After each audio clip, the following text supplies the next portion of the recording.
30 থেকে 40 বছর 50 বছর এরকমের পর্যন্ত লাগে, হ্যাঁ? তো মানে এই গাছটার বয়সও কিন্তু প্রায় 15 কি 20 বছর বয়স হয়েছে। হুম।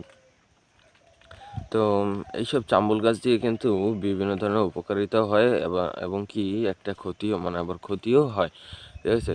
তো চাম্বুল গাছ দিয়ে যে ক্ষতিটা হয়ে গিয়েছে এইটার যে আপনার যে পাতাটা, ঠিক আছে? মানে এই চাম্বুল গাছের যে পাতাটা এটা তো অনেক উপরে, মানে এটা ঝরে পড়লেও চোখে দেখায় না, মানে একদম ঘুরে ঘুরি, মানে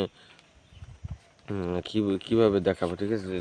হাতের কাছেও না, মানে এই একটা পেয়েছি শুকনো, তাও ঝরে পড়ে গিয়েছে। এই যে দেখতেই পাচ্ছেন, এই যে পাতাগুলো, তো এগুলো যদি হালকা একটু আমি যদি নাড়াচাড়া দেই, দেখছেন কি পড়ে যাচ্ছে, হ্যাঁ, একদম খালি। তো ওইরকম আর ঘুরি ঘুরি এই যে পাতাটা, মানে হাতের আঙুলে না অল্প ছোট্ট দেখাবে, হ্যাঁ। তো ওই পাতাগুলো যখন ঝরে পড়ে, মানে এই যে এখন যে শীতের মৌসুমটা, শীতের শেষ দিকে, মানে এই সব গাছের পাতাগুলো কিন্তু ঝরে ঝরে ধীরে ধীরে পড়ে যায়। তো পাতাগুলো মানে যখন আপনার পড়ে তখন কিন্তু ওইখানের মাটিটাকে কিন্তু একদম নষ্ট করে দেয়, কারণ মানে ওখানের মাটিতে কিন্তু কোনো ঘাস ঘোষ হয় না, মানে ছোট ছোট ঘাস হয় না, যেমন দুলফা, আর বিভিন্ন ধরনের ছোট ছোট ঘাস আছে, এইসব ঘাস কিন্তু হয় না, হ্যাঁ। আবার নিচে কিন্তু কোনো ফলকার গাছ কিংবা কোনো গাছই হয় না এই গাছটার নিচে। তো এই গাছটা সবাই মানে এই গাছটা থেকে মানে এই গাছটার নিচ থেকে আপনার গাছ লাগানোর থেকে বিরত থাকবেন, হ্যাঁ। মানে যদিও লাগান তাহলে ওই গাছটা যদি প্রয়োজন পড়ে তাহলে কেটে ফেলুন, যদি আপনার ওটা থেকে বেশি ক্ষতি হয় তাহলে গাছটা কেটে ফেলুন, কিন্তু বিনা প্রয়োজনে গাছ কেটে বিক্রি করার কোনো মানে হয় না।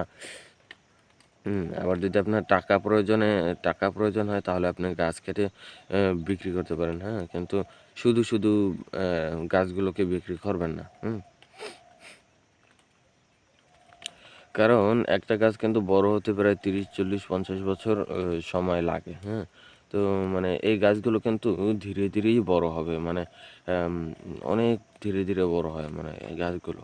তো এই গাছগুলো একটা বড় হতে ওরকম দেখা যায় যে 30 বছর 40 বছর, হ্যাঁ, 35 বছর এরকমের সময় লাগে। তো এরকমের চাম্বুল গাছ আর রেন্ডি গাছ কিন্তু বড় হতে কিন্তু অনেক সময় লাগে অন্যান্য গাছের চেয়ে, যেমন আপনার একটা মেহগনি গাছ বড় হতেও প্রায় 20 25 30 বছর লাগে। আর আপনার যে ফল গাছ যেরকমের আম গাছ কিন্তু দেখা যায় যে 10 বছর হয়ে গেলেও 10 বছরের আগেই দেয়। তো হয়ে গেলেই দেখা যায় যে আপনার সেটা থেকে আপনি আম পাচ্ছেন, হ্যাঁ। মানে আম পাচ্ছেন মানে ফল পাচ্ছেন, হ্যাঁ। যেমন লিচু গাছ থেকে আপনি ফল পাবেন।